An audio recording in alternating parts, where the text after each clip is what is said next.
नमस्कार दोस्तों, आप सभी का स्वागत है कहानी केंद्र में। आज आप सुनेंगे जयशंकर प्रसाद की लिखी एक कहानी छोटा जादूगर। दोस्तों, कहानी शुरू करने से पहले आप सभी से ये अनुरोध है कि जिन्होंने अभी तक चैनल को सब्सक्राइब नहीं किया है वे कहानी केंद्र को सब्सक्राइब करके उसका एक बेशकीमती हिस्सा बन जाइए, ताकि आने वाले दिनों में अपलोड होने वाली अच्छी अच्छी कहानियां आप सुन सकें।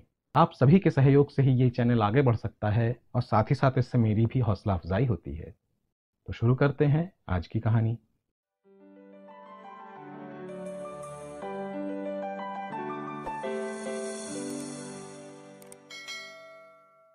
कार्निवल के मैदान में बिजली जगमगा रही थी। हंसी और विनोद का कलनाद गूंज रहा था। मैं खड़ा था। उस छोटे फुहार के पास एक लड़का चुपचाप शराब पीने वालों को देख रहा था। उसके गले में फटे कुर्ते के ऊपर से एक मोटी सी सूत की रस्सी पड़ी थी और जेब में कुछ ताश के पत्ते थे। उसके मुंह पर गंभीर विषाद के साथ धैर्य की रेखा थी।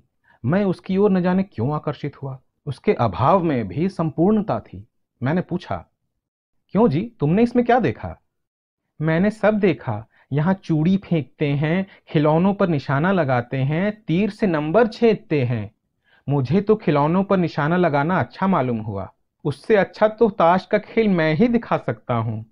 उसने बड़ी प्रगल्भता से कहा। उसकी वाणी में कहीं रुकावट न थी। मैंने पूछा, और उस पर्दे में क्या है? वहां तुम गए थे? नहीं, मैं वहां नहीं जा सकता, टिकट लगता है। मैंने कहा, तो चलो, मैं वहां तुम्हें लिवा चलता हूं। मैंने मन ही मन कहा, भाई आज के तुम ही मित्र रहे। उसने कहा, वहां जाकर क्या कीजिएगा? चलिए निशाना लगाया जाए।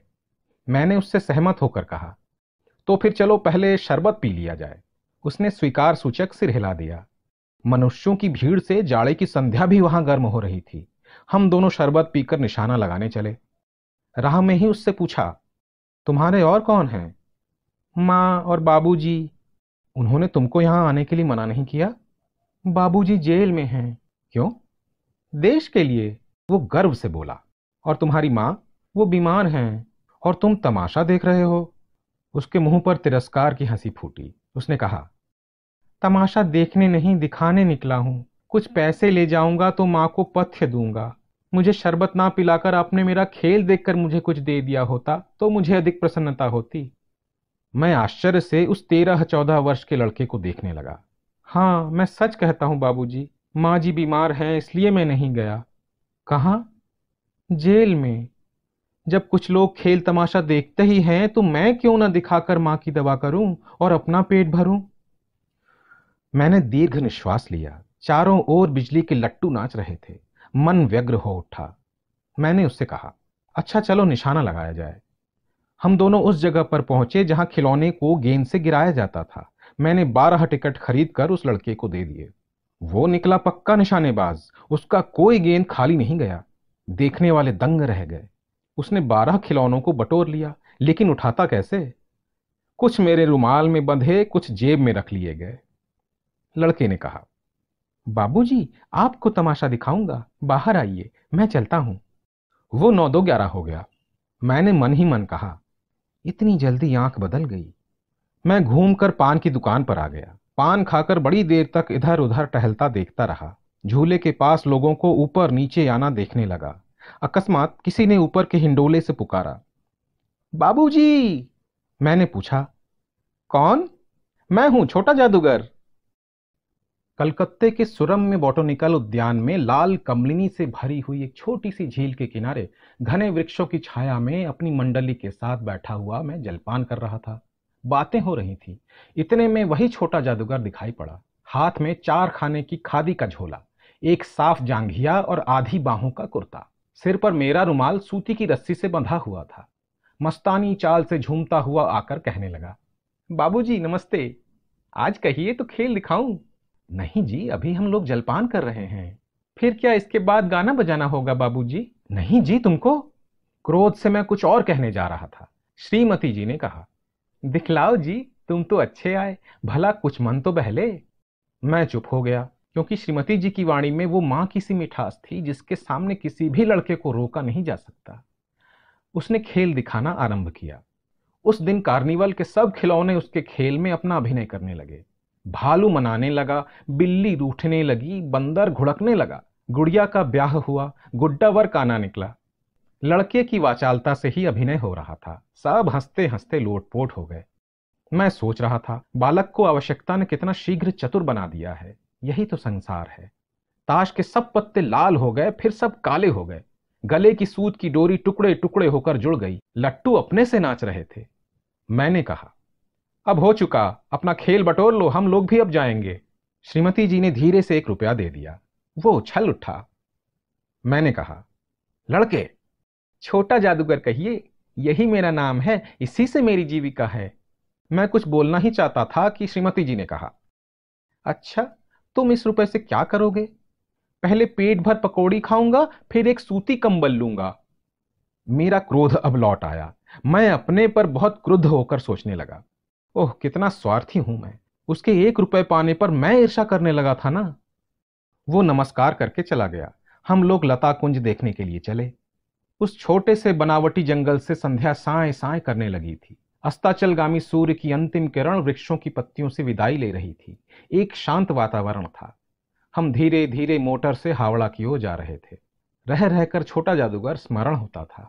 सचमुच वो एक झोपड़ी के पास कंबल कंधे पर डाले खड़ा था।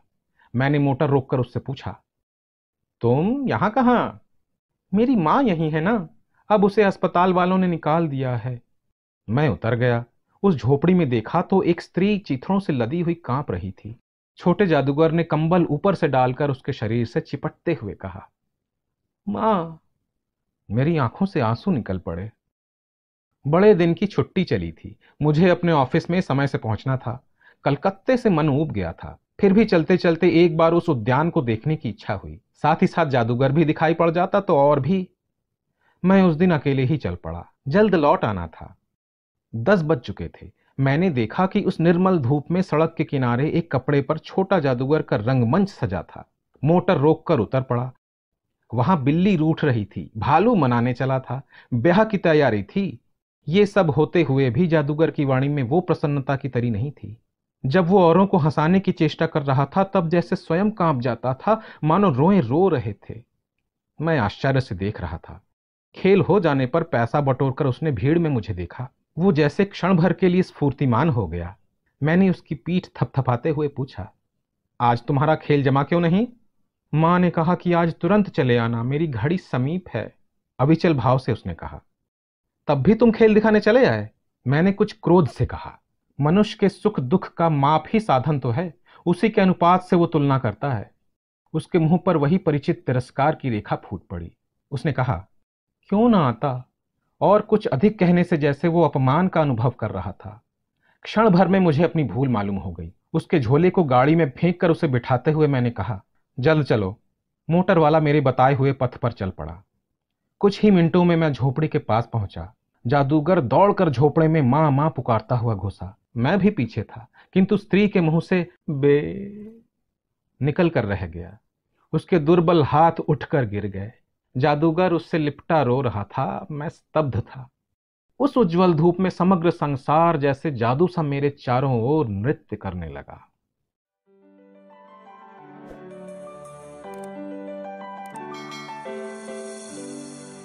दोस्तों, अभी आप सुन रहे थे लेखक जयशंकर प्रसाद द्वारा लिखी कहानी छोटा जादूगर।